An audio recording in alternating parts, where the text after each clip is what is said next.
Suspense.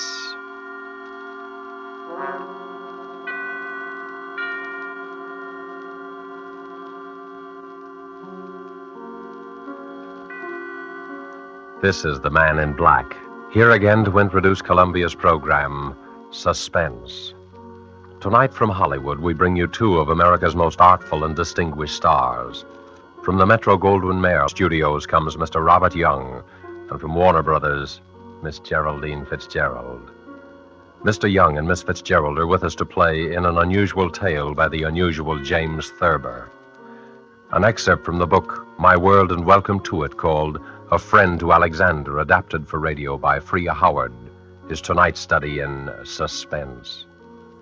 If you've been with us before, you will know that suspense is compounded of mystery and suspicion and dangerous adventure. In this series are tales calculated to intrigue you, to stir your nerves, to offer you a precarious situation, and then withhold the solution until the last possible moment. And so it is with Mr. Thurber's poignant and strange story, and the performances of Robert Young as the man who was a friend to Alexander, and of Geraldine FITZGERALD as his wife, Bess, who relates these events to us. We again hope to keep you in suspense.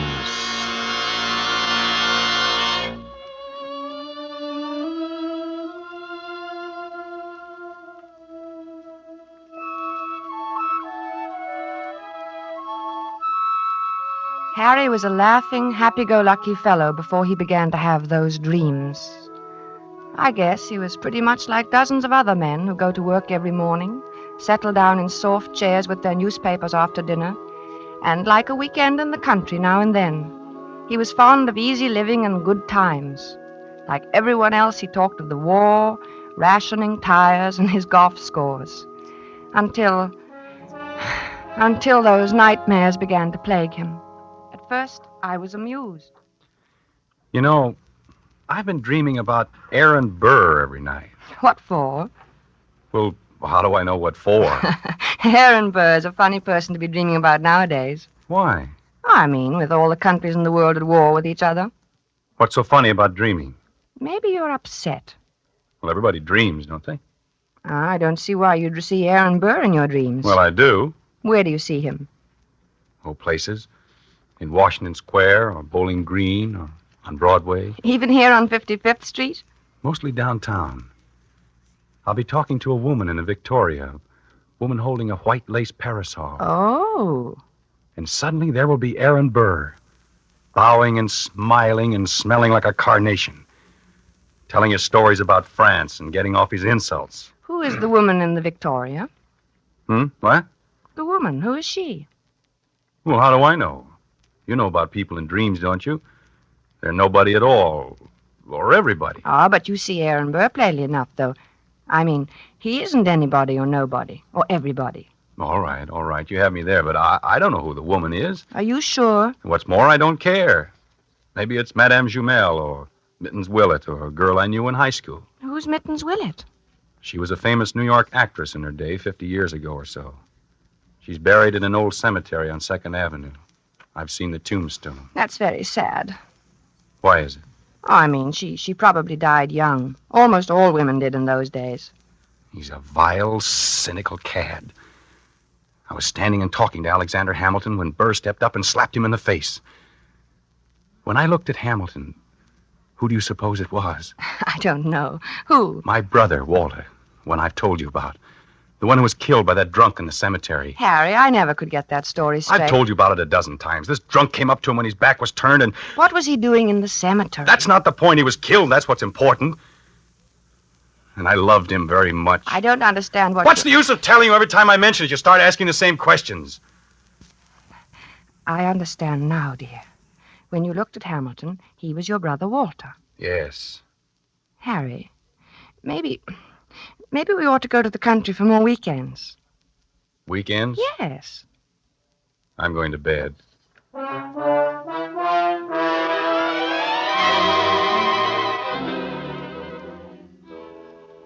For a time that evening, I worried about Harry.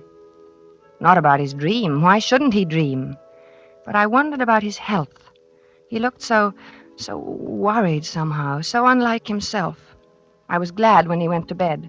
A good night's sleep was just what he needed, I thought. How could I know?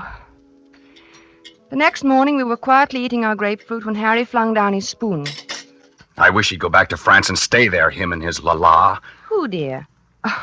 Oh, you mean Aaron Burr. Did you dream about him again? Yes, he said la-la to me. Why should he say la-la? I was at the tavern and we were drinking ale, and I said something funny. I don't remember what it was. Something amusing about what Ben Franklin had said to Washington once. It was one of those things, you know. No, I don't. Have some more coffee, dear. I don't want any coffee. I made this remark and everyone laughed. Everyone but Burr, that is. He sort of sniffed, and then he said, la-la. Well, why not? I mean, is there anything wrong about him saying la-la? It was the way he said it. He was sneering at me. They all noticed it. Who, dear? Who noticed The it? others, all of them. And Hamilton. I was there with Hamilton. It was swell until Burr came in. Aaron Burr. I don't see why you dream about him all the time. Don't you think you should take some luminol? I'm not sick, I tell you. I know what I'm dreaming. I just thought, well, it's always Burr, and that seems odd. Well, why? Why shouldn't I dream about Burr if I want to? But you don't want to. No, but I can't help it. Everywhere I go with Alexander, sooner or later Burr shows up and makes those nasty remarks. Last night he elbowed Alexander out of his way. Did it deliberately. Alexander? Hamilton. Oh, Alexander Hamilton. Yes, goodness knows I'm familiar enough with him by this time to call him by his first name. Harry, you know, we might go to the old Drovers Inn this weekend. You like it there. Hamilton has become not only my brother Walter, but practically every other guy I've ever liked. Don't you like the old Drovers Inn anymore? Isn't it natural that Hamilton should represent my brother and guys I like? That's natural, isn't it? Yes, I suppose it is. Well, then why are you looking at me like that? You know, dear, I wish you'd go and see Dr. Fox. I don't want to see Dr. Fox. I want Aaron Burr to stop sneering at me in my clothes. He looks at me and his lips curl up and he says, la, Mr. Andrews, what odd taste you have. I wish you'd go and see Dr. Fox. I'm going to the zoo and feed popcorn to the rhinoceros. That makes things seem right. For a little while, anyway.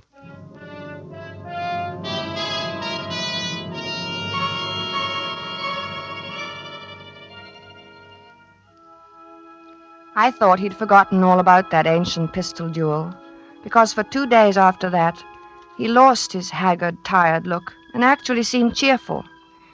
But one night, about 5 a.m, he came into my room in pajamas and bare feet, his hair disheveled and his eyes wild. He got him. He got him. The rotter got him. Alexander fired in the air and smiled at him, just like Walter must have smiled. Like Walter? Oh, yes, dear. Your brother Walter, who was killed in a cemetery. This was at Weehawken in New Jersey. What? Your brother? No, Hamilton and Burr. The duel. Hamilton had a white ruff around his neck. Burr was in black tights, French clothes. Alexander lifted his pistol and fired in the air and then smiled at Burr. And then that fiend from hell took deliberate aim. He took so long. He meant to take his time about it. I saw him grin. And then he pointed his pistol at Alexander and fired. He killed him in cold blood, the foul scum! Oh, darling. Don't, darling. Here, dear. Take some of these pills. I don't want any. Oh, take it. You'll feel better. I don't want any, I tell you. Here, darling. Swallow. Please, swallow. All right. There. That's better. The cad. The rotten, sneaking cad.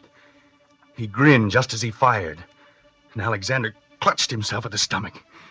Then shook his head and tried to walk forward. Then he fell.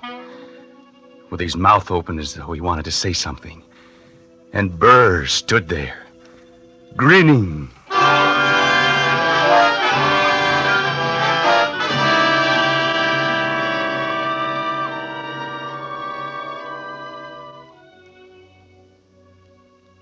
He was better after that, but I kept urging him to see Dr. Fox.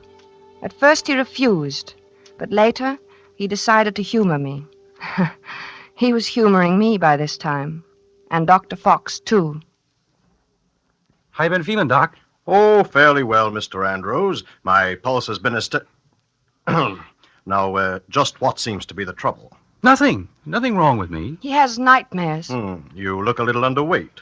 Perhaps your diet. Oh, I'm not underweight. Overweight, maybe, but not underweight. Getting enough exercise? Same as usual. He's worried about something.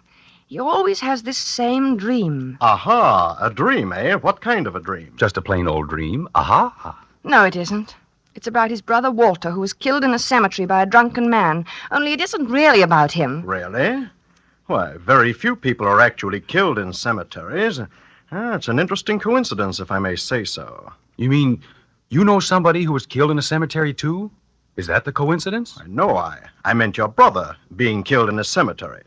You know, dead in a cemetery.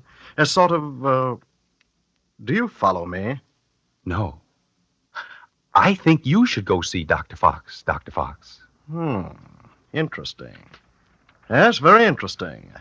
I wonder if you would mind stepping into the next room, Mr. Andrews. I want to give you a thorough examination. Right in here, sir, and we'll just have a look at you.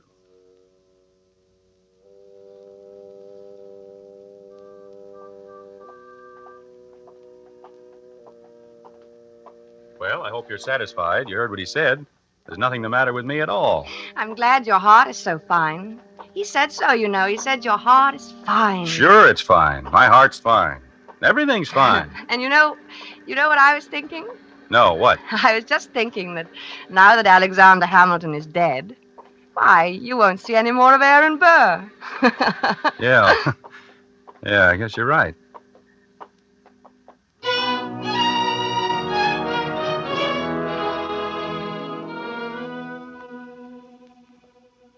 But I was wrong. Aaron Burr did not leave my husband to sweeter or more peaceful dreams. Harry said nothing about it for several mornings, but I could tell he was still being tortured by those ghosts. He brooded over his breakfast. He didn't answer me when I spoke to him. I dropped my butter knife, and he jumped. What was that? Only my knife. Oh, Harry, are you still dreaming about that man? I wish I hadn't told you about it. Forget it, will you? I can't forget it with you going on this way. Can't you forget I mentioned it? Maybe you should see a psychiatrist. Oh, bosh. What does he do now? What does who do? Aaron Burr. I don't see why he keeps coming into your dreams now. He goes around bragging that he did it with his eyes closed. Says he didn't even look. Didn't look when? When he killed Alexander in that duel. Well, what? He claims he can hit the ace of spades at 30 paces blindfolded. Furthermore, since you ask what he does, he jostles me at parties now. I think you should stay out of this, Harry. It wasn't any business of yours anyway, and it happened so long ago. I'm not getting into anything. It's getting into me. Can't you see that? I see that we've got to get you away from here. Oh, maybe if you slept someplace else for a few nights, you wouldn't dream about him anymore. I don't know. Let's go to the country tomorrow. We'll stay at the Lime Rock Lodge. Bess, why can't we visit the Crowleys? They live in the country. All right, fine. Bob has a pistol, and we could do a little target shooting. What do you want a pistol for? Plenty of open space. I'd think you'd want to get away from shooting. Yes. Sure, dear.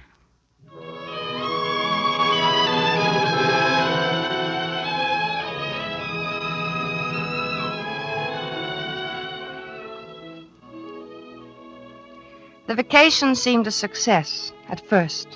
When we arrived at the Crowley's house in the cab, I thought I'd left my suitcase at the railroad station. Harry laughed his old normal laugh for the first time in many days as he found the bag and handed it to me. And then he leaned over and kissed me. Good old Connecticut. Oh, Harry, this is wonderful. Oh, we'll have a grand time, Bess. Yes, dear. Hello, Bess. Hi, Harry. Here they come. Good old Bob. Remind me to tell him that rabbit joke. Hello, Madison. I'll take your bags, Mr. Andrews. Thank you, Madison. Good to see you. Thank you, sir. Hello there. Bess, what a wonderful Well, day. Bob, Hi, how's the Bess. old country squire? Oh, fine. How have you been? Never better. Boy, it's good to be here. Hello, Alice. Well, you two, I'm so glad you've come. Gets kind of dull here in the hinterland. Oh, I'm glad, too. Say, wait till you get one of our extra special cold martinis into you. You'll feel ship-shape. Still know how to mix them, huh? Better than ever. Get lots of practice these long country winters.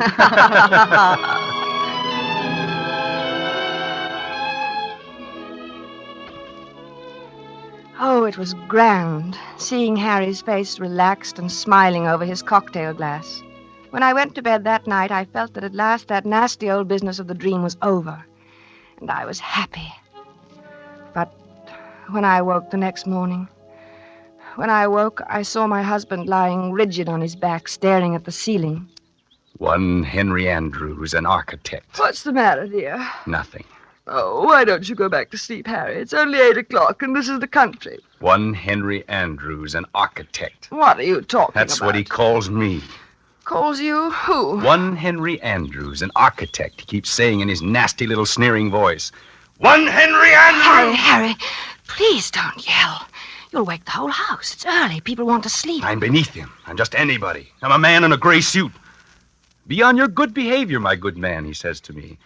Or I shall have one of my lackeys give you a taste of the riding crop. Why should he say that to you? You ask me why. He wasn't such a great man, was he?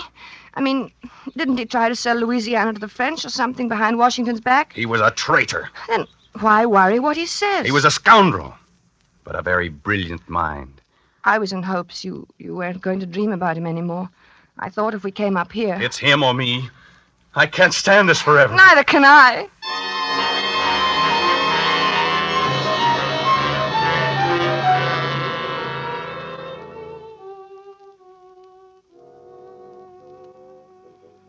As I had expected, Harry spent most of the afternoon with Bob shooting at targets. At first they just aimed at the paper squares. It all seemed to be good-natured and in fun. After a while, Harry stood with his back to the dead tree trunk on which the targets were nailed. Then he walked 30 paces ahead in a stiff-legged manner, and his face was set in stern lines. His revolver was at arm's length above his head when he turned suddenly and fired. Bob dropped to the ground, scared. Hey, what's the big idea, Harry? But Harry didn't answer. He started to walk back to that dead tree trunk again. Then, with his back to the target, he began marking off the 30 paces. Bob called to him. I think they kept their arms hanging straight down. I don't think they stuck them up in the air. But my husband continued to count off. At the 30th step, he lowered his arm, wheeled about suddenly, and fired from his hip. Hey there, watch out! 2 of the shots missed the tree, but the last one hit it. Like a mechanical man or someone in a trance, Harry began to walk back to the tree again without a word, his lips tight, his eyes bright, his breathing coming fast. And look, it's my turn. But Harry about-faced and stalked on. This time when he fired, his eyes were closed.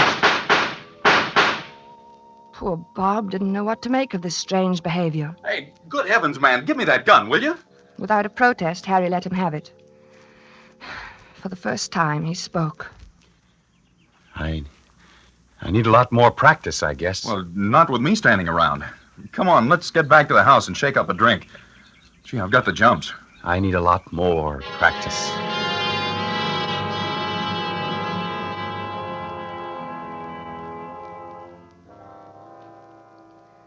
I guess I must have slept soundly that night, because I didn't hear him leave the room. He must have crawled out of bed, dressed silently, and crept out of the room. The sun was just coming up, and the light was hard, and the air was cold. Then I heard the shots. Harry! I threw on a dressing gown and ran downstairs. The Crowleys were in the hall. Oh, good heavens, Bess. Is Harry all right? It sounds like it. Where is he? What's he doing? It sounds as though he's out behind the studio shooting. Alice. Oh, no, take it easy, Bess. Bob will go out and get him. Maybe he had a nightmare or walked in his sleep. No. He never walks in his sleep. He's awake all right. Now, let's go down and get some coffee. He'll need some. Yes, I'll need some, too. Hey, what the dickens is the matter with him, anyway? I don't know. I'm so sorry. Bob, you go get him. At your service, madam, alive or dead. Bob, stop it. Okay, I'll do my best. Come on, Bess. We'll go to the kitchen. What's that noise? Where? In the kitchen.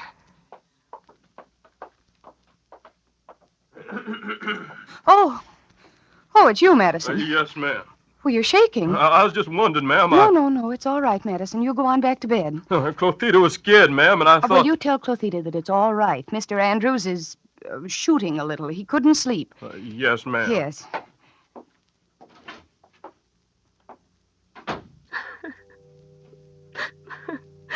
I don't know what to do, Alice.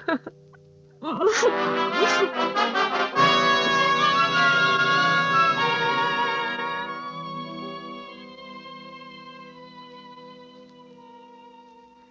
guess the Crowleys were relieved when the cab came to drive us to the station early that day. Their maid had threatened to leave. The neighbors were complaining about the early morning disturbance, and their own nerves were ragged. Boy, I'll need a drink after that. Yes, and make mine a stiff one. Gee, I'm sure glad he's gone. Well, it was either he or Clothita. You can't afford to lose a good cook these days. Say, what do you think's the matter with him? I don't know. It's what Clothita would call the shoots, I guess. You know, he said a funny thing when I went out and got him this morning. Well, let's have it. I could stand a funny thing. I asked him what the deuce he was doing out there in that freezing air with only his pants and shirt and shoes on, and you know what he said? What? I'll get him one of these nights. That's just what he said.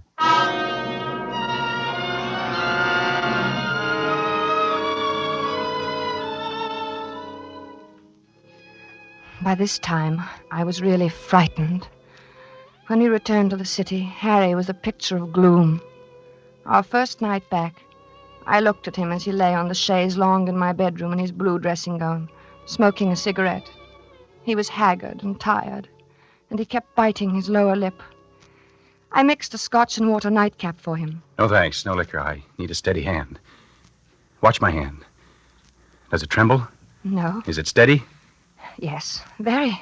That's good. That's very good. You need a steady hand, you know. For what, dear? Oh, things. Harry, will you sleep in my room tonight? No, you keep shaking me all night to keep me awake. You're afraid to let me meet him. Are you still on that? Why do you think everybody's better than I? I can outshoot him the best day he ever lived. Oh, of course, In the dear. waistcoat. Right next to the middle button. He has 3 big pearl buttons on his waistcoat. Came from France. Why don't you dream about somebody else? Anybody else, please. You'd like that, wouldn't you? You'd like to have me dream about somebody who wouldn't hurt a fly. Somebody like that. Because you'd know I'd never get in a duel with him. A duel? You're dreaming of a duel now? Ever since Hamilton died. Burr knows I hate him. It's nearly over now. Harry. It's him or me. I'll get him, the rotter. But Harry... I know I'll get him. You see, I have a modern pistol. He has to use an old-fashioned single-shot muzzle loader. Is that quite fair? Fair? What do I care if it's fair or not? Was it fair the way he shot Alexander? Was it? Don't be mad with me, Harry. Oh, I'm sorry, darling. I'm very unhappy. I'm sorry, darling. And I'm worried sick. Well, I'm sorry, darling. Don't cry. Please don't cry. It upsets me when you cry. And I mustn't be upset.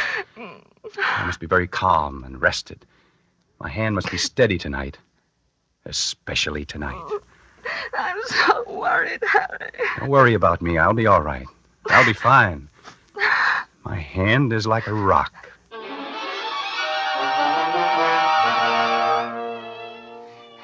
Later, when I kissed him goodnight, I knew it was really goodbye.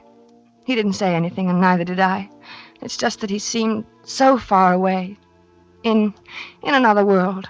And each moment I felt that he was becoming more and more remote. Something told me he wasn't coming back.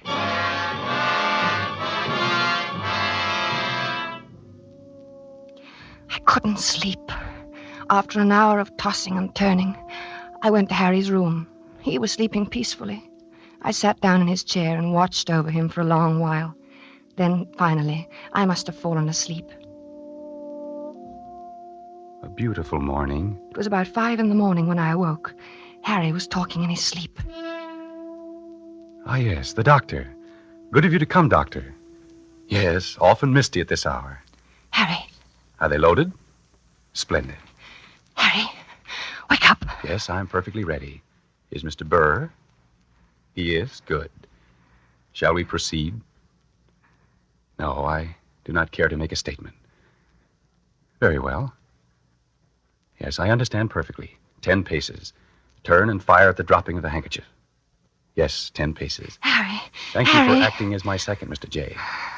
Of course, extremely good of you. Very well, then I'm quite ready. 1, 2, 3, Harry. 4, Harry, please. 5, Don't, Harry. 6, 7, 8, 9, 10. Harry. Harry, dear. Harry.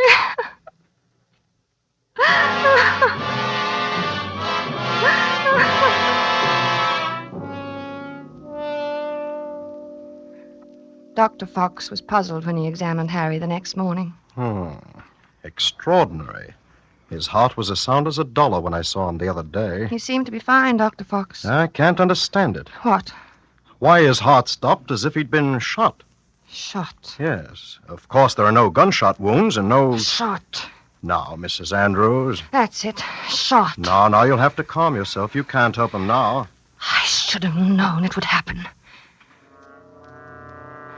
I kept staring at Harry's right hand. The 3 fingers next to the index finger were closed stiffly on the palm, as if gripping the handle of a pestle. The taut thumb was doing its part to hold that invisible handle tightly and unwaveringly. But it was the index finger which held my eye the longest. I looked carefully to make sure I was right. Yes, it was so. That index finger was curved inward slightly, as if it were about to press the trigger of a pistol. So there had been a duel after all. Perhaps there was no gunshot wound. But Harry had been shot as surely as he was dead. Dr. Fox saw me staring and spoke to me. What are you looking at, Mrs. Andrews? Harry never even fired a shot. Aaron Burr killed him the way he killed Hamilton. Well, what are you talking about? Aaron Burr shot him through the heart. I knew he would. Yes, but there's no evidence. I knew he would. Then Dr. Fox put an arm around me. He looked at me gently and a bit frightened, the way I used to look at Harry when he told me about his dreams. He led me to his assistant and whispered something. He thought I didn't hear him, but I did. She's crazy. Stark, raving crazy. I let the assistant take me away. Maybe he thought I was crazy, too. But now I knew. Aaron Burr got Harry, just as he had killed Hamilton in that old quarrel long ago. Oh, I knew he would! I knew he would!